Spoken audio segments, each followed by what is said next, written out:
A recent fire uncovered century-old fighting positions, most recently used during the Battle for Guam in World War II. Local Marines visited the site recently to assist the National Park Service in a site survey of the historical find, which comes just months before the 70th anniversary of Guam's island-wide liberation celebration in July.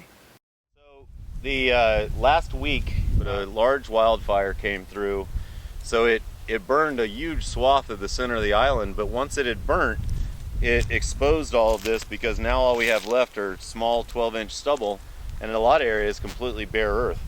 And since that has now burned away all this heavy vegetation, we're able to come in and survey.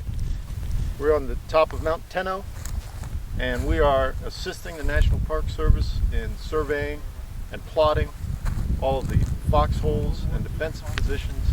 The site that we're on now was actually part of the defensive plan that was created by Lieutenant Colonel Pete Ellis in 1914. During World War II, when the 1st Marine Provisional Brigade lands in Agate with the 77th Army in reserve, 1st Marine Provisional Brigade swings and takes on the Erode Peninsula, and the 77th Army works their way across the flats from Mount Alipan up here to Mount Tenjo, getting here on July 28th, in the morning of July 28th.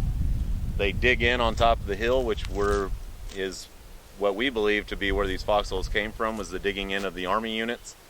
The 9th Marines and the 21st Marines take over Mount Chichau and Mount Tenjo, with an element of the 307th Army Infantry swinging this direction. And eventually they join up with other elements from the 307th that are taking over for the 305th that came up in the morning. And then by 1500 that afternoon, both the northern and the southern invasion forces met here on the hill. And then they dug in here, sent off patrols, and then eventually pushed off from here to take the rest of the island.